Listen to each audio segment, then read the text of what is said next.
ಯಾಕೆ ಸರ್ ಡಲ್ಲಿಗಿದ್ದೀರಾ? ಜೀವನದಲ್ಲಿ ಯಾವತ್ತೂ ಡಲ್ ಆಗಬಾರ್ದು. ಡಲ್ ಆದ್ರೆ ಜೀವನ ಹೊರಟೋಗ್ಬಿಡುತ್ತೆ. ತಗೊಳ್ಳಿ ಸರ್, ತಗೊಳ್ಳಿ.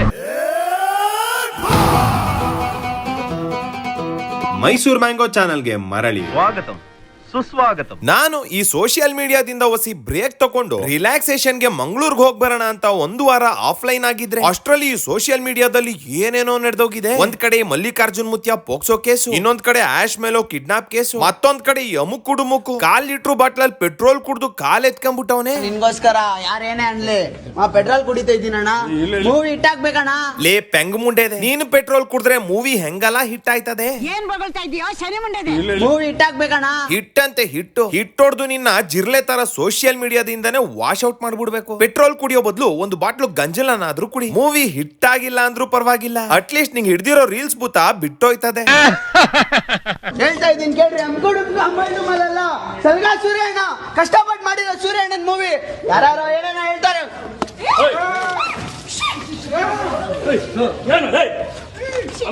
ಅಲ್ಲಲೇ ಅಮುಕುಡುಮುಕು 10 ರೂಪಾಯಿ ಆಕ್ಟಿಂಗ್ ಮಾಡು ಅಂದ್ರೆ 30 ರೂಪಾಯಿನ ಆಕ್ಟಿಂಗ್ ಮಾಡ್ತೀನಿ ಅಂತೀಯಲ್ಲ. ರಾಮ ಮಾಡೋಣ ಅಂದ್ರೆ ಓವರ್ ಆಕ್ಟಿಂಗ್ ಮಾಡ್ತಿಯಲ್ಲ. ಅಲ್ಲ ಸೈನೈಡ್ ಅಂತ ಸೈನೈಡ್ ಮನುಷ್ಯನ ಪ್ರಜ್ಞೆ ತಪ್ಸೋಕೆ 30 ಸೆಕೆಂಡ್ ಟೈಮ್ ತಗತ್ತದಂತೆ. ಅಂತದ್ರಲ್ಲಿ ನೀನು ಒಂದೇ ಒಂದ್ ಸಿಪ್ಪು ಪೆಟ್ರೋಲ್ ಕುಡ್ದ್ಬಿಟ್ಟು 3 ಸೆಕೆಂಡಿಗೆ ಕೋಮ್ ಆಗೋದು ಅಂತಾರ ಡ್ರಾಮಾ ಮಾಡ್ತೀಯಲ್ಲ. ನೀನು ಮಾತಾಡೋದಕ್ಕೂ ನೀನು ಮಾಡೋ ಅಭಿನಯಕ್ಕೂ ಬಾಯಾಗ ನಗದಿರ್ಲಿ, ಇನ್ನೆಲ್ಲಾರ ನಗಬೇಕು.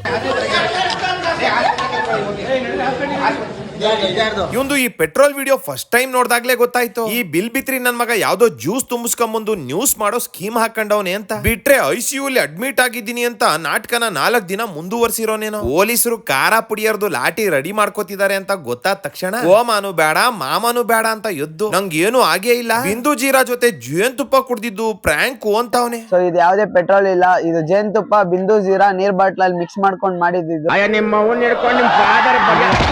ನೆನ್ನೆ ಏನ್ ಘಟನೆ ಆಯ್ತು ಅದು ಯಾವ್ದೇ ಪೆಟ್ರೋಲ್ ಇಲ್ಲ, ನಾನೇನು ಸತ್ತಿಲ್ಲ. ನೀನ್ ಅಷ್ಟು ಸಲೀಸಾಗಿ ಸಾಯಕ್ಕಿಲ್ಲ ಅಂತ ಗೊತ್ತು ಬಿಡ್ಲಾ. ದೊಡ್ಡವ್ರು ಹೇಳಿಲ್ವೇ ಪಾಪಿ ಚಿರಾಯು ಅಂತ. ನೀನು ಬರೀ ಪೆಟ್ರೋಲ್ ಅಲ್ಲ, ಪೆಟ್ರೋಲ್ ಜೊತೆ ಪಾಲಿಡಾಲು ಪಾಷಾಣ ಮಿಕ್ಸ್ ಮಾಡಿ ಕುಡಿದ್ರು ಸಾಯಕ್ಕಿಲ್ಲ ಬಿಡು. ಪಾಪೆ ಮುಂಡೆ ಮಗನೇ. ಸೊ ನಂದು ಇಲ್ಲಿ ಎಫೆಕ್ಟ್ ಆಗಿದೆ, ಸೂರ್ಯಣ್ಣನ್ಗೂ ಎಫೆಕ್ಟ್ ಆಗಿದೆ. ಎಫೆಕ್ಟ್ ಅಲ್ಲ ಎಫೆಕ್ಟ್ ಅಂತೆ. ಎಫೆಕ್ಟ್ ಆಗಿರೋದು ನಿಮ್ಗಲ್ಲ ಕಣ್ರಯ್ಯ, ನಿಮ್ಮನ್ನ ನೋಡ್ತಿರೋ ನಮ್ಗೆ. ಮೊದ್ಲೇ ನಮ್ ಜನ ಜೀವನದ ಜಂಜಾಟದ ಸ್ಟ್ರೆಸ್ ನಲ್ಲಿದ್ದಾರೆ, ಅಂತದ್ರಲ್ಲಿ ನಿಮ್ಗಳ ರೀಲ್ಸ್ ನೋಡಿದ್ರೆ ಸ್ಟ್ರೆಸ್ ಇನ್ನೂ ಜಾಸ್ತಿ ಆಗಿ ಹಿಂಗಿರೋ ನಾವುಗಳು ಕೂದ್ಲೆಲ್ಲ ಉದ್ರೋಗಿ ಹಿಂಗಾಗಿರ್ತೀವಿ. ಅಂದಂಗೆ ನಿಮ್ಗೂ ಹಿಂಗೆ ವಿಪರೀತವಾಗಿ ಕೂದಲು ಉದುರ್ತಾ ಇದೆಯಾ? ನಾನ್ ಮುಂಚೆನೆ ಒಂದ್ ವಿಡಿಯೋದಲ್ಲಿ ಹೇಳಿದೆ, ಕೂದಲು ಉದುರೋದಕ್ಕೆ ಕೇವಲ ಎಣ್ಣೆ ಅಥವಾ ಶಾಂಪೂ ಅಷ್ಟೇ ಕಾರಣ ಆಗಲ್ಲ. ನಿಮ್ಮ ಗಟ್ ಹೆಲ್ತ್ ಸಮಸ್ಯೆಗಳು, ಸರಿಯಾಗಿ ನಿದ್ರೆ ಮಾಡದೇ ಇರೋದು, ಹಾರ್ಮೋನಲ್ ಇಂಬ್ಯಾಲೆನ್ಸ್, ನ್ಯೂಟ್ರಿಷನಲ್ ಡಿಫಿಷಿಯನ್ಸಿ, ಮಾನಸಿಕ ಒತ್ತಡ ಇವೆಲ್ಲ ಕಾರಣ ಆಗುತ್ತೆ. ಸೊ ನಿಮಗೆ ಯಾವ ಕಾರಣದಿಂದ ಕೂದಲು ಉದುರ್ತಾ ಇದೆ, ಅದಕ್ಕೆ ಪರಿಹಾರ ಏನು ಅಂತ ತಿಳ್ಕೊಳ್ಳೋ ಆಸಕ್ತಿ ಇದ್ರೆ ನನ್ನ ಡಿಸ್ಕ್ರಿಪ್ಷನ್ ನಲ್ಲಿ ಲಿಂಕ್ ಹಾಕಿದ್ದೀನಿ. ಟ್ರಾಯ್ ಅವರ ಫ್ರೀ ಆನ್ಲೈನ್ ಹೇರ್ ಟೆಸ್ಟ್ ಅನ್ನ ಟ್ರೈ ಮಾಡಿ. ಟ್ರಾಯ್ ಆದವರು 3 ಸೈನ್ಸ್ ಅಪ್ರೋಚ್ ನಿಂದ ನಿಮ್ಮ ಕೂದಲು ಉದುರುವಿಕೆಗೆ ರೂಟ್ ಕಾಸ್ ಏನು ಅಂತ ಕಂಡುಹಿಡಿದು ಸೂಕ್ತವಾದ ಪರಿಹಾರ ಕೊಡ್ತಾರೆ. ಟ್ರಾಯದಿಂದ ಉಪಯೋಗ ಪಡ್ಕೊಂಡಿರೋ ಅನೇಕ ಜನರ ಬಿಫೋರ್ ಅಂಡ್ ಆಫ್ಟರ್ ರಿಸಲ್ಟ್ಸ್ ಗಳನ್ನ ಅವರ ವೆಬ್ಸೈಟ್ ನಲ್ಲಿ ನೀವು ಚೆಕ್ ಮಾಡಬಹುದು. ನಿಮ್ಮ ಆನ್ಲೈನ್ ಟೆಸ್ಟ್ ಆಧಾರದ ಮೇಲೆ ಟ್ರಾಯದವರು ನಿಮಗೆ ಕಸ್ಟಮೈಸ್ಡ್ ಹೇರ್ ಕಿಟ್ ಅನ್ನ ಸಜೆಸ್ಟ್ ಮಾಡ್ತಾರೆ. ಜೊತೆಗೆ ನಿಮಗೆ ಸೂಕ್ತವಾದ ಡಯಟ್ ಪ್ಲಾನ್ ಕೂಡ ಕೊಡ್ತಾರೆ. ಅದಲ್ಲದೆ ನಿಮ್ಮ ಪ್ರೋಗ್ರೆಸ್ ಅನ್ನ ಚೆಕ್ ಮಾಡ್ಲಿಕ್ಕೆ, ನಿಮ್ಮ ಅನುಮಾನಗಳಿಗೆ ಪರಿಹಾರ ನೀಡಲಿಕ್ಕೆ ಒಬ್ಬ ಪರ್ಸನಲ್ ಹೇರ್ ಕೋಚ್ ಅನ್ನ ಕೂಡ ಅಸೈನ್ ಮಾಡ್ಕೊಡ್ತಾರೆ. 12 ಲಕ್ಷಕ್ಕೂ ಅಧಿಕ ಜನ ಟ್ರಾಯದ ಉಪಯೋಗ ಪಡ್ಕೊಂಡಿದ್ದಾರಂತೆ. ಅಂಡ್ 93% ಜನಕ್ಕೆ ಉತ್ತಮವಾದ ರಿಸಲ್ಟ್ ಸಿಕ್ಕಿದೆಯಂತೆ. ಬೇಕಿದ್ರೆ ನೀವು ಒಮ್ಮೆ ಗೂಗಲ್ ನಲ್ಲಿ ಇದನ್ನ ಪರಿಶೀಲನೆ ಮಾಡ್ಕೊಳ್ಳಿ. ಟ್ರಾಯದಿಂದ ನಿಮಗೆ ಪರಿಹಾರ ಸಿಕ್ಕಿಲ್ಲ, ಅವರು ನಿಮಗೆ ಮನಿ ಬ್ಯಾಕ್ ಗ್ಯಾರಂಟಿ ಕೂಡ ಕೊಡ್ತಾರೆ. ಸೊ ಅವಶ್ಯಕತೆ ಇದ್ದಲ್ಲಿ ನೀವು ಒಮ್ಮೆ ಈ ಟ್ರಾಯ ಫ್ರೀ ಆನ್ಲೈನ್ ಟೆಸ್ಟ್ ಅನ್ನ ಟ್ರೈ ಮಾಡಿ. ಸೊ ಇದು ಯಾವ್ದೇ ಪೆಟ್ರೋಲ್ ಇಲ್ಲ, ಇದು ಜೇನುತುಪ್ಪ ಬಿಂದು ಜೀರಾ ನೀರ್ ಬಾಟ್ಲಲ್ಲಿ ಮಿಕ್ಸ್ ಮಾಡ್ಕೊಂಡು ಮಾಡಿದ್ದು. ಈ ಸೂರ್ಯಣ್ಣ ಅಮುಕುಡುಮುಕ್ಕು ಮಾಡಿದ್ದು ನಿಜ ಅನ್ಕೊಂಡ್ಬಿಟ್ಟಿದೆ, ನನ್ಗೆ ಪ್ರಾಂಕ್ ಅಂತ ಗೊತ್ತೇ ಇರ್ಲಿಲ್ಲ ಅಂತವ್ರೆ. ಬಟ್ ಇವ್ರು ಮಾಡಿದಾಗ ನಾನು ನಿಜವಾಗ್ಲೂ ಅನ್ಕೊಂಡ್ಬಿಟ್ಟಿದ್ದೆ ಏನೋ ಇದು ಇರ್ಬೋದು ಅಂತ. ಅಲ್ಲಿ ಹಾಸ್ಪಿಟ್ಲಿಗೆ ಹೋಗಿ ಕರ್ಕೊಂಡು ಹೋಗಿತ್ತು, ಹೋದ್ರೆ ಅಲ್ಲಿ ಏನಿಲ್ಲ ಅಂತ ಹೇಳಿದ್ರು. ಆಮೇಲೆ ಇಷ್ಟ ಆಗಿತ್ತು ಗೊತ್ತು, ಇದುವರೆಗೂ ನನಗೂ ಗೊತ್ತಿಲ್ಲ. ಅಲ್ಲೆಲ್ಲೆಲ್ಲೆ ಸೂರ್ಯಣ್ಣ 4 ಕ್ವಾರ್ಟರ್ ಕುಡಿದ್ರು ಸ್ಟಡಿ ಆಗಿರೋ ನೀನು ಕುಡಿದೇ ಇದ್ದಾಗ ಇನ್ನೆಷ್ಟು ಸ್ಟಡಿ ಆಗಿರ್ಬೇಕು. ಅಲ್ಲ ಅವನೇನೋ ಪೆಟ್ರೋಲ್ ಕುಡ್ದೆ ಅಂತ ಮೂರ್ಛೆ ಹೋದಂಗ್ ಡೌ ಮಾಡ್ದ. ಪೆಟ್ರೋಲ್ ವಾಸನೆ 10 ಅಡಿ ದೂರದಲ್ಲಿ ನಿಂತಿದ್ರು ಭಗ್ ಅಂತ ಮೂಗಿಗ್ ಬಡಿತದೆ. ಅಂತದ್ರಲ್ಲಿ ನೀನು ಬಾಹುಬಲಿ ಸುಂಡಿಲಿನ್ ಹೊತ್ಕೊಂಡ್ ಹೋದಂಗೆ ಅವನನ್ನ ಭುಜದ ಮೇಲ್ ಬೇರೆ ಹೊತ್ಕೊಂಡ್ ಹೋಗಿದ್ಯಾ, ಹಾಸ್ಪಿಟಲ್ಗೂ ಅಡ್ಮಿಟ್ ಮಾಡ್ದೆ ಅಂತೀಯ. ಆ ಟೈಮಲ್ಲಿ ಪೆಟ್ರೋಲ್ ವಾಸನೆ ಯಾಕೆ ಬರ್ತಿಲ್ಲ ಅಂತ ನಿನ್ಗೆ ಅನುಮಾನ ಬರ್ಲಿಲ್ವೇ? Good question. ಇಂಟೆಲಿಜೆನ್ಸ್ ಅದೀವೋ? ಅನುಮಾನ ಬರಕ್ಕಿಲ್ಲ, ಯಾಕಂದ್ರೆ ಸ್ಕ್ರಿಪ್ಟ್ ರೆಡಿ ಮಾಡಿರೋದೇ ಸೂರ್ಯಣ್ಣ. ನೀನು ಒದ್ದಂಗಾಡು ನಾನ್ ಬಿದ್ದಂಗಾಡ್ತೀನಿ ಅಂತ ಅವನ್ ಜೊತೆ ಸೇರ್ಕೊಂಡು ಆಸ್ಕರ್ ತಮ್ಮ ಭಾಸ್ಕರ್ ಲೆವೆಲ್ ಪರ್ಫಾರ್ಮೆನ್ಸ್ ಕೊಡ್ತಾವ್ರೆ. ಅದ್ರಲ್ಲೂ ಈ ಸಲ ಸೈಮಾ ಅವಾರ್ಡ್ ತಮ್ಮ ಕೈಮಾ ಅವಾರ್ಡ್ ನ ಈ ಹೀರೋಯಿನ್ಗೆ ಕೊಡ್ಬೇಕು. ಹುಡುಗಿರು ಪಲ್ಲಿ ನೋಡಿ ಕಿರ್ಚ್ಕೋತಾರಲ್ಲ ಹಂಗೆ ಈ ಪಲ್ಲಿ ಮುದವಿ ಅಮುಕುಡುಮುಕ್ಕನ ನೋಡಿ ಕಿರ್ಚ್ಕೊಂಡಿದ್ದು. ಎಲ್ರು ಜೊತೆಲೇ ಸೇರಿ ನಾಟಕ ಮಾಡ್ಬಿಟ್ಟು ಈಗ ಪೊಲೀಸ್ ಕೇಸ್ ಆಗ್ತಿದ್ದಂಗೆ ನಮ್ಗೇನು ಗೊತ್ತೇ ಇಲ್ಲ ಇದು ಅಮುಕುಡು ಮುಕ್ಕು ಮಾಡಿದ್ದು ಅಂತ ಗಂಡು ಮೇಲೆ ಗೂಬೆ ಕೂರಿಸ್ಬಿಟ್ರಲ್ಲ. ಆಕ್ಚುಲಿ ಆ ಜಾಗದಲ್ಲಿ ಲೇಖಿ ಗೋಸ್ವಾಮಿ ಇರ್ಬೇಕಿತ್ತು. ಅಣ್ಣ ಪೆಟ್ರೋಲ್ ಬೇಕನ್ನ ಅಂತ ನಿನ್ಗೆ ಜೀರಾ ವಾಟರ್ ಬದಲು ಪೆಟ್ರೋಲ್ನೇ ಕುಡ್ಸಿರೋನು, ಜೊತೆಲ್ ಒಸಿ ಆಯಿಲ್ನು ಸೇರ್ಸ್ ಕುಡ್ಸ್ಬಿಟ್ಟಿರೋನು. ಇವರು ಮೊದ್ಲು ಸಿನಿಮಾ ಶೂಟಿಂಗ್ ಟೈಮ್ ನಲ್ಲಿ ರೌಡಿಗಳು ಬಂದು ತೊಂದರೆ ಕೊಡ್ತಿದ್ದಾರೆ ಅಂತ ಹೀರೋಯಿನ್ ಗೆ ಒಂದು ಪ್ರಾಂಕ್ ವಿಡಿಯೋ ಮಾಡಿದ್ರು. ಆ ವಿಡಿಯೋಗೆ ಒಳ್ಳೆ ವ್ಯೂಸ್ ಬಂತು ಅಂತ ಅದೇ ಫಾರ್ಮುಲಾನ ಪದೇ ಪದೇ ಬಳಸ್ತಾ ಅವ್ರೆ. ಇವರು ಕ್ವಾಟ್ಲೆಗಳನ್ನ ಒಂದೊಂದಾಗಿ ನೋಡ್ಕೊಂಡ್ ಬರೋಣ ಬನ್ರಪ್ಪ. ಮೊದ್ಲಿಗೆ ಈ ನವಾಜ್ ಎಲ್ಲಾ ಸಿನಿಮಾಗಳಿಗೂ ಅದೇ ರಾಗ, ಅದೇ ಹಾಡು, ಅದೇ ಯಾಸ, ಅದೇ ಪ್ರಾಸ. ಇವನ್ ಎಲ್ಲಾ ಸಿನಿಮಾಗಳಿಗೂ ಹಿಂಗೆ ಸೂಪರ್ ಹಿಟ್ಟು, ಗೋಧಿ ಹಿಟ್ಟು, ಮೈದಾ ಹಿಟ್ಟು ಅಂತ ರಿವ್ಯೂ ಕೊಟ್ಟು ಇವನ್ ಯಾವ ಸಿನಿಮಾಗೆ ರಿವ್ಯೂ ಕೊಡ್ತಾನೆ ಜನ ಸಿನಿಮಾಗಳ ಕಡೆ ತಲೆನೇ ಹಾಕಕ್ಕಿಲ್ಲ, ಹಂಗಾಗೋಗಿದೆ. ಎಲೆಡ್ಗೆ ಹಾಕ್ತಾರೆ ಸುಣ್ಣ, ಎಲೆಡ್ಗೆ ಹಾಕ್ತಾರೆ ಸುಣ್ಣ. ನಿನ್ನ ಬಾಯಿಗೆ ತುರುಕ್ಬೇಕು ಬಾಳೆ ಹಣ್ಣ. ಅಣ್ಣ ಹುಡುಗಿರ್ಗೆಲ್ಲರಿಗೂ ಇಷ್ಟ ಆಗುತ್ತೆ ಪಾನಿಪೂರಿ, ಹುಡುಗಿರ್ಗೆಲ್ಲರಿಗೂ ಇಷ್ಟ ಆಗುತ್ತೆ ಪಾನಿಪೂರಿ. ನೀನ್ ಹಿಂಗೆ ಆಡ್ತಿದ್ರೆ ಕಟ್ಬೇಕಾಯ್ತದ ನಿನ್ ಗೋರಿ. ಈ ಸಿನಿಮಾ ಮಾಡ್ಬೇಕಾದ್ರೆ ಪ್ರತಿಯೊಬ್ರು ಪಟ್ಟಿದ್ದಾರೆ ಕಷ್ಟ. ಈ ಸಿನಿಮಾ ಮಾಡ್ಬೇಕಾದ್ರೆ ಪ್ರತಿಯೊಬ್ರು ಪಟ್ಟಿದ್ದಾರೆ ಕಷ್ಟ. ಇವನ್ ರಿವ್ಯೂ ಕೊಟ್ಮೇಲೆ ಸಿನಿಮಾ ಗೆಲ್ಲೋದು ಇನ್ನೂ ಕಷ್ಟ. ಈ ಸಿನಿಮಾ ಮಾಡ್ಬೇಕಾದ್ರೆ ಪ್ರತಿಯೊಬ್ರು ಪಟ್ಟಿದ್ದಾರೆ ಕಷ್ಟ. ಇವ್ರಿಗೆ ಹಾಗೆ ಆಗುತ್ತೆ ನಷ್ಟ, ಯಾಕಂದ್ರೆ ಇವನೊಬ್ಬ ದುಷ್ಟ. ಚೆನ್ನಾಗಿದೆ. ಇವನ್ ಯಾರೋ ನವಾಸ್ತಮ್ಮ ಆವಾಜು, ನಾನು ಪ್ರಾಸ ಹೇಳಿ ಸರ್ವನಾಶ ಮಾಡ್ತೀನಿ ಅಂತ ಬಂದವನೇ. ಹುಡುಗಿರು ಮದುವೆ ಆದ್ಮೇಲೆ ಆಗ್ತಾರೆ ಆಂಟಿ. ಅಣ್ಣ ಹುಡುಗಿರು ಮದುವೆ ಆದ್ಮೇಲೆ ಆಗ್ತಾರೆ ಆಂಟಿ. ನೀನ್ ಹಿಂಗೆ ಆಡ್ತಿದ್ರೆ ಉದುರಿಸ್ತೀವಿ ನೀನು ಒಣಗೋಗಿರೋ ಶುಂಠಿ.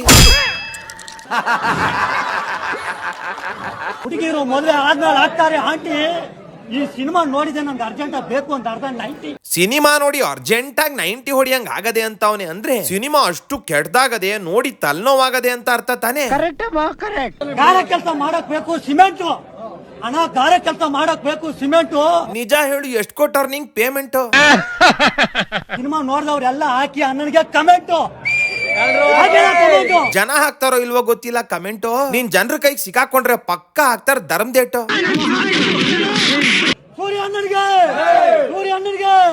ಈ ಅಣ್ಣ ಒಂದು ಪ್ಲೇಟ್ ಕುಷ್ಕ, ಹಾಫ್ ಪ್ಲೇಟ್ ಕಬಾಬು, ಒಂದು ಕ್ವಾರ್ಟರ್ ಎಣ್ಣೆಗೆ ಈ ರೇಂಜಿಗೆ ಪರ್ಫಾರ್ಮೆನ್ಸ್ ಕೊಡ್ತಾವನಲ್ಲ. ಇನ್ನು ಬಿರಿಯಾನಿ ಫುಲ್ ಬಾಟ್ಲು ಎಣ್ಣೆ ಕೊಟ್ರೆ ಕಿರ್ಚಿ ಥಿಯೇಟರ್ ಎಗರಿಸ್ತಾನೆ, ಇಲ್ಲ ಇವನೇ ಎಗರ್ಕೊಂಡ್ಬಿಡ್ತಾನೆ. ಅಂದಂಗೆ ಈ ಸೀಗಡಿ ಸಿದ್ದಣ್ಣ ಸಿನಿಮಾ ರಿಲೀಸ್ ಆದ ದಿನ ಪ್ರೇಕ್ಷಕರ ತರ ಟಿಕೆಟ್ ತಗೊಂಬಂದು ರಿವ್ಯೂ ಕೊಡೋ ಅಂತಾರ ಮಾತಾಡ್ತಾರೆ. ಅದಾದ್ಮೇಲೆ ಆ ವಿಡಿಯೋ ವೈರಲ್ ಆಯ್ತು ಅಂತ ಅವನಿಗೆ ಇವರು ಕರೆದು ಸನ್ಮಾನ ಮಾಡ್ತಾರೆ. ಸೂರ್ಯಣ್ಣನ್ಗೂ ಈ ಸೀಗಡಿ ಸಿದ್ದಣ್ಣನ್ಗೂ ಪರಿಚಯವೇ ಇಲ್ಲ ಅನ್ನೋ ರೀತಿ ಹೆವಿ ಡೌಗಳು ಮಾಡ್ತಾರೆ. ಆದ್ರೆ ಕ್ವಾಟ್ಲೆ ನೋಡಿ, ಈ ಅಣ್ಣ ಸಿನಿಮಾ ಶೂಟಿಂಗ್ ಟೈಮ್ ನಿಂದಲೂ ಇವ್ರ ಜೊತೆಗೆ ಅವನೇ. ಸಿನಿಮಾ ರಿಲೀಸ್ ಆಗಿರೋದು 2 ವಾರದ ಹಿಂದೆ, ಆದ್ರೆ ಈ ಸೀಗಡಿ ಸಿದ್ದಣ್ಣ ಸೂರ್ಯಣ್ಣನ್ ಜೊತೆ ಒಂದ್ ವಿಡಿಯೋ ಮಾಡಿ ಆಗಸ್ಟ್ ನಲ್ಲೇ ಹಾಕೊಂಡವನೇ. ನಾನು ನಿಮ್ಮ ಪ್ರೀತಿಯ ಜಯರಾಮ್, ನಿಮ್ಮೆಲ್ಲರ ಜವಾರಿ ಏನ್ ಚಾಲುಕಿದ್ಯೋ ಮಗನ. ಒಟ್ನಲ್ಲಿ ಇವರೆಲ್ಲ ಆಸೆಗೊಬ್ಬ ಮೀಸೆಗೊಬ್ಬ ಸಿನಿಮಾ ತರ ಡಬಲ್ ಆಕ್ಟಿಂಗ್ ಮಾಡ್ತಾವ್ರೆ. ಒಂದ್ ಕಡೆ ಸಿನಿಮಾದಲ್ಲಿ ಆಕ್ಟಿಂಗ್ ಮಾಡಿ, ಇನ್ನೊಂದ್ ಕಡೆ ರಿಯಲ್ ಲೈಫ್ ನಲ್ಲಿ ನಾವು ಪ್ರೇಕ್ಷಕರು ಸೂರ್ಯಣ್ಣನ್ ಫ್ಯಾನ್ಸು ಅಂತಾನು ಆಕ್ಟಿಂಗ್ ಮಾಡ್ತಾವ್ರೆ. ಈ ಕಣ್ಣಲ್ಲಿ ಇನ್ನೀ ಏನೇನ್ ನೋಡ್ಬೇಕೋ ಕಾಣೆ. ತುಂಬಾ ಧನ್ಯವಾದಗಳು, ತುಂಬಾ ಸಪೋರ್ಟ್ ಮಾಡ್ತಾ ಇದ್ದೀರಾ. ನಾವೆಲ್ಲಣ್ಣ ಸಪೋರ್ಟ್ ಮಾಡ್ತಾ ಇದ್ದೀವಿ. ವಾಲಾಡು ಗೊಂಬೆ ವಾಲಾಡು, ಬಿಯರ್ ಹಾಕೊಂಡ್ ತೇಲಾಡು ಅಂತ ಎಣ್ಣೆ ಹೊಡೆದು ತೂರಾಡ್ತಾ ಇರೋ ನಿನಗೆ ಟೊಮೆಟೊ ಹಣ್ಣು ಗಿಡಕ್ಕೆ ಕಡ್ಡಿ ಸಪೋರ್ಟ್ ಕೊಟ್ಟಂಗ್ ಸಪೋರ್ಟ್ ಕೊಡ್ತಾ ಇರೋದು ನಮ್ಮ ಸೀಗಡಿ ಸಿದ್ದಣ್ಣವರು. ನಿಮ್ಮ ಧನ್ಯವಾದ, ಧನ್ಯ ಪುಡಿವಾದ, ವಾದ ವಿವಾದ ಏನಿದ್ರು ಅವ್ರ ಹತ್ರನೇ ಇಟ್ಕೊಳ್ಳಿ. ದಯವಿಟ್ಟು ಇದೇ ತರ ಸಪೋರ್ಟ್ ಇನ್ನೊಂದ್ ಸ್ವಲ್ಪ ದಿವಸ ಕೊಡಿ. ಇನ್ನೂ ಸ್ವಲ್ಪ ದಿನ ಸಪೋರ್ಟ್ ಕೊಡ್ಬೇಕಾ ಅಂದ್ರೆ ನೀವು ಇದೇ ರೀತಿ ಇನ್ನೂ ಸ್ವಲ್ಪ ದಿನ ಎಣ್ಣೆ ಪಟ್ಕೊಂಡು ಆಡಿಸಿ ನೋಡು, ಬೀಳಿಸಿ ನೋಡು ಅಂತ ವಾಲಾಡ್ತಾ ಇರ್ತೀರಾ. ನಿಮ್ಮ ಜನ್ಮಸ್ಥಳಕ್ಕೂ ನಮಸ್ಕಾರ. ಒಂದ್ ಕೆಲ್ಸ ಮಾಡೋಣ, ಇವ್ರಿಗೆ ಸಪೋರ್ಟ್ ಕೇಳೋ ಬದಲು ನಿನ್ನ ಬೆನ್ನ ಸೇರ್ಸಿ ಒಂದ್ ಬಿದ್ರು ಕಡ್ಡಿ ಕಟ್ಕೊಂಡ್ಬಿಡು. 4 ಅಲ್ಲ 40 ಕ್ವಾರ್ಟರ್ ಕುಡಿದ್ರು ಬೆದ್ರು ಬೊಂಬೆ ತರ ಅಳ್ಳಾಡ್ದೆ ನಿಂತ್ಕೊಂಬೋದು. ಈ ತರ ಎಕ್ಸ್ಪೆಕ್ಟ್ ಮಾಡಿರ್ಲಿಲ್ಲ. ತುಂಬಾ ಫಿಲಂ ನಮ್ ಕಾಂಪಿಟೇಷನ್ ಕೊಟ್ಟಿ ಥಿಯೇಟರ್ಸ್ ನಮ್ಗೆ ಸಿಕ್ತಿರೋದು, ತುಂಬಾ ಫಿನಾನ್ಷಿಯಲಿ ಪ್ರಾಬ್ಲಮ್ ಮಾಡಿ ತುಂಬಾ ಮಾಡಿದೀವಿ ಕಷ್ಟಪಟ್ಟು. ಅಲ್ಲ ಶಿವ, ಈ ಮೂವಿಲಿ ಕಥೆ, ಚಿತ್ರಕಥೆ, ನಿರ್ದೇಶನ, ನಿರ್ಮಾಪಕ ಎಲ್ಲಾನು ನಮ್ ಸೂರ್ಯಣ್ಣನೇ. ಆದ್ರೆ ಈ ಅಣ್ಣ ಇಷ್ಟು ಎಮೋಷನಲ್ ಆಗಿ ಡೈಲಾಗ್ ಹೊಡಿತಾವನಲ್ಲ, ಈ ಅಣ್ಣ ಯಾರು ಅನ್ನೋದೇ ಗೊತ್ತಾಗ್ಲಿಲ್ವೇ?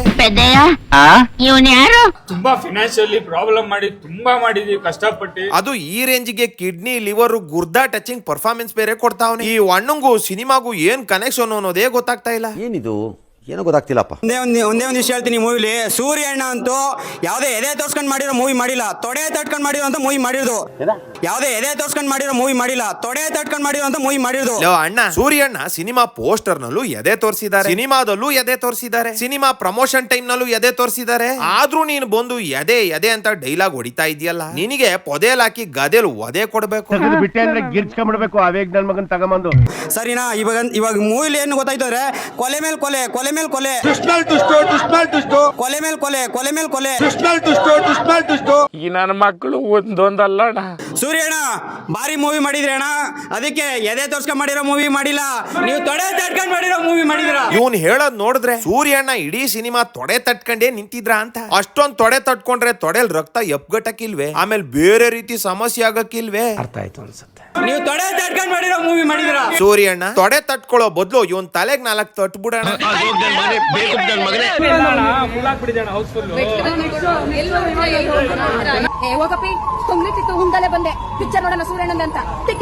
ಇದನ್ ನೋಡಿ ಜನ ಏನಪ್ಪಾ ಸೀಟೇ ಸಿಕ್ತಿಲ್ವಂತೆ, ಸಿನಿಮಾಗೆ ಜನ ನೂಕು ನುಗ್ಲಂತೆ ಅನ್ಕೊಬೇಕು. ಆದ್ರೆ ಇಲ್ಲಿ ನೋಡಿ, ಥಿಯೇಟರ್ ಒಳಗಡೆನು ಇವ್ರ ಗುಂಪುಟ್ಟು ಯಾರು ಕಾಣ್ತಾ ಇಲ್ಲ.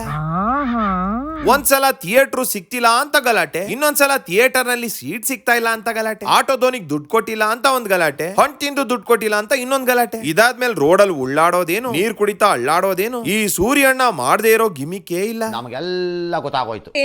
ಏನೇನ್ ಮಾಡಿದೀವಿ ಅದೆಲ್ಲ ಗಿಮಿಕ್ಕೇ ಇರ್ಬೋದು. ಎಷ್ಟು ಸಿನಿಮಾ ಗಿಮಿಕ್ಗಳು ಮಾಡಿಲ್ಲ? ಸ್ಟೇಜ್ ಮೇಲೆ ಯಾವ್ದೋ ಹೆಂಗಸು ಹತ್ಕೊಂಡ್ ಬಂದ್ಬಿಡೋದು, ಮತ್ತೆ ಇನ್ನೊಂದೇನೋ ಜಗಳ ಆಡೋದು, ಎಷ್ಟು ಸಿನಿಮಾಗಳು ಮಾಡಿಲ್ಲ? ಚಿತ್ರಾಲ್ ಅವ್ರೆ, ಎಲ್ಲಾ ಸಿನಿಮಾದವರು ಗಿಮಿಕ್ ಮಾಡ್ತಾರೆ ನಿಜ. ಊಟದಲ್ಲಿ ಉಪ್ಪಿನಕಾಯಿ ಇರ್ಬೇಕೆ ಹೊರತು ಉಪ್ಪಿನಕಾಯಿನೇ ಊಟ ಮಾಡ್ಕೊಂಡ್ರೆ ಪಿತ್ತ ವಾಂತಿ ಆಯ್ತದೆ.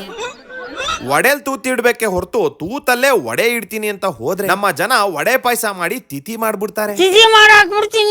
ಎಲ್ಲೋ ಮೂಲೆಯಲ್ಲಿ ಕೂತ್ಕೊಂಡು, ಟಾಯ್ಲೆಟ್ ರೂಮಲ್ಲಿ ಎಲ್ಲೋ ಕಮೋಡ್ ಮೇಲೆ ಕೂತ್ಕೊಂಡು ಹಂಗೆ ಹಿಂಗೆ ಗಿಮಿಕ್ ಮಾಡ್ತಾ ಇದೀರಾ, ಹಂಗ್ ಮಾಡ್ತಾ ಇದೀರಾ. ಹೌದು, ಗಿಮಿಕೇ ಮಾಡ್ತಾ ಇದೀವಿ, ಯಾಕಂದ್ರೆ ಒಳಗಡೆ ಸ್ಟಫ್ ಇದೆ, ಅದನ್ನೆಲ್ಲ ನಿಮ್ಗೆ ತೋರ್ಸೋಣ ಅಂತ ಗಿಮಿಕ್ ಮಾಡ್ತಾ ಇದೀವಿ. ಅಲ್ಲ, ನೀವು ಜನಗಳನ್ನ ಏನ್ ಅನ್ಕೊಂಡಿದ್ದೀರಾ ಅಂತ? ಈ ರೀತಿ ಚೀಪ್ ಗಿಮಿಕ್ಸ್ ಮಾಡಿದ್ರೆ ಜನ ಥಿಯೇಟರ್ ಬಂದು ಸಿನಿಮಾ ನೋಡ್ತಾರೆ ಅಂತ ನೀವು ಅನ್ಕೊಂಡಿದ್ದೀರಾ? ಇವರು ಈ ರೀತಿ back to back cheap gimmicks ಮಾಡಿ ಮಾಡಿ ತೋಳ ಬಂತು ತೋಳ ಕತೆ ತರ ಆಗೋಗಿದೆ. ಈಗ ಜೆನ್ಯೂನ್ ಆಗಿ ಪ್ರೇಕ್ಷಕರು ಸಿನಿಮಾ ನೋಡಿ ಚೆನ್ನಾಗಿದೆ ಅಂದ್ರು ಜನ ಅದನ್ನ ನಂಬೋಕು ರೆಡಿ ಇಲ್ಲ. ಅದನ್ನು ಫೇಕ್ ರಿವ್ಯೂ ದುಡ್ಡು ಕೊಟ್ಟು ಮಾಡಿಸಿದ್ದಾರೆ ಅಂತ ಅನ್ಕೋತಿದ್ದಾರೆ. ರಿಲೀಸ್ ಆದ್ಮೇಲೆ ಆಡಿಯನ್ಸ್ ರಿವ್ಯೂ ಕೊಟ್ಟಿರೋದಾಗ್ಬೋದು, ಆಟೋ ಡ್ರೈವರ್ಗಳು ಮಾತಾಡಿರೋದಾಗಿರ್ಬೋದು, ಇದು ಯಾವ್ದು ಗಿಮಿಕ್ ಅಲ್ಲ. 3 days ಥಿಯೇಟರ್ ವಿಸಿಟ್ ಗೆ ನಾನೇ ಇದೀನಿ. ನೋಡಿದ್ರ? ಈಗ ನೀವು ಸಿಲ್ಲಿಲಲ್ಲಿ ಲಲಿತಾಂಬ ತರ ಪ್ಲೀಸ್ ನನ್ನ ನಂಬಿ ಅಂದ್ರು ಯಾರು ನಿಮ್ಮನ್ನ ನಂಬಕ್ಕಿಲ್ಲ ಬಿಡಿ.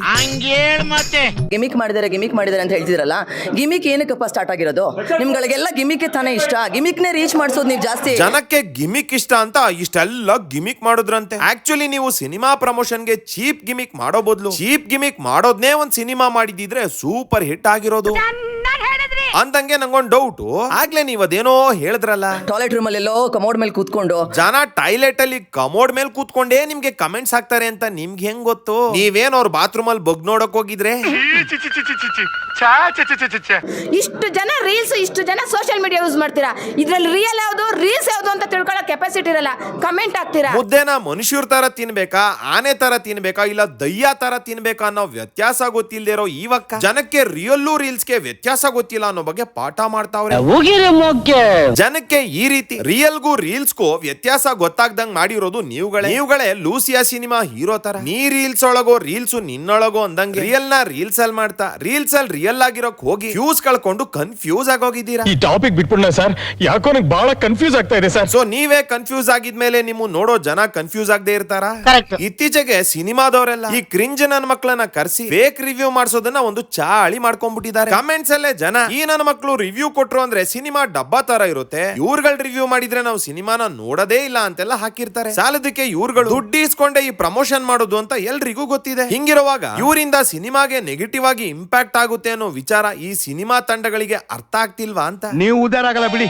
ಬೇರೆ ಸಿನಿಮಾ ಇಂಡಸ್ಟ್ರಿಲಿ ಕಂಟೆಂಟ್ ಮೇಲೆ ಫೋಕಸ್ ಮಾಡ್ತಾವ್ರೆ. ಮೂವಿ ಟೀಸರ್, ಟ್ರೈಲರ್, ಸಾಂಗ್ಸ್ ಮೂಲಕ ಜನರನ್ನ ಅಟ್ರಾಕ್ಟ್ ಮಾಡ್ತಾ ಇದ್ದಾರೆ. ನಮ್ ಕನ್ನಡ ಇಂಡಸ್ಟ್ರಿಲಿ ಅನ್ಸುತ್ತೆ ಈ ರೀತಿ ಕಾಂಟ್ರವರ್ಸಿಗಳು ಮಾಡ್ಕೊಂಡು ಚೀಪ್ ಗಿಮಿಕ್ಸ್ ಮಾಡ್ಕೊಂಡು ಪ್ರಮೋಷನ್ ಮಾಡ್ತಿರೋ ಆಗ್ತಿರೋದು. ಈ ರೀತಿ ಆಗ್ತಿರೋದು ಒಳ್ಳೆ ಬೆಳವಣಿಗೆ ಅಂತೂ ಅಲ್ಲ. ಯಾಕಂದ್ರೆ ಹಿಂಗ್ ಮಾಡಿ ಮಾಡಿ ಸಿನಿಮಾ ಇಂಡಸ್ಟ್ರಿಲಿ ಜೆನ್ಯೂನ್ ಆಗಿ ಒಂದು ಸಮಸ್ಯೆ ಉದ್ಭವ ಆದ್ರೂ ಜನಾಗ ಎಲ್ಲವನ್ನು ಅನುಮಾನದ ದೃಷ್ಟಿಲಿ ನೋಡೋ ರೀತಿ ಆಗುತ್ತೆ. ಸಿನಿಮಾದವರು ಅಂದ್ರೇನೆ ಚೀಪ್ ಗಿಮಿಕ್ಸ್ ಅಂತ ತಪ್ಪು ಮನೋಭಾವನೆ ಜನರಲ್ಲಿ ಬೆಳೆಯೋಕ್ ಶುರು ಆಗುತ್ತೆ. ಸೊ ನಮ್ಮ ಕನ್ನಡ ಸಿನಿಮಾಗಳು ಈ ಕಾಂಟ್ರವರ್ಸಿಗಳು ಚೀಪ್ ಗಿಮಿಕ್ಸ್ ಮೇಲೆ ಹಾಕ್ತಿರೋ ಎಫರ್ಟ್ ಅನ್ನ ಕಂಟೆಂಟ್ ಮೇಲೆ ಹಾಕ್ಲಿ, ಒಳ್ಳೆ ಒಳ್ಳೆ ಕನ್ನಡ ಸಿನಿಮಾಗಳು ಬರ್ಲಿ, ಮತ್ತೆ ನಮ್ಮ ಕನ್ನಡ ಸಿನಿಮಾಗಳು ಪ್ರೇಕ್ಷಕರ ವಿಶ್ವಾಸವನ್ನ ಗಳಿಸ್ಕೊಳ್ಳಿ ಅಂತ ಹೇಳ್ತಾ ಇವತ್ತಿನ ವಿಡಿಯೋನ ಮುಗಿಸ್ತಾ ಇದ್ದೀನಿ. ವಿಡಿಯೋ ಇಷ್ಟ ಆಗಿದ್ರೆ ಲೈಕ್ ಮಾಡಿ, ಕಮೆಂಟ್ ಮಾಡಿ, ಸಬ್ಸ್ಕ್ರೈಬ್ ಮಾಡಿ, ಹಂಗೆ ಗಂಟೆ ನೋಡಿರಪ್ಪ.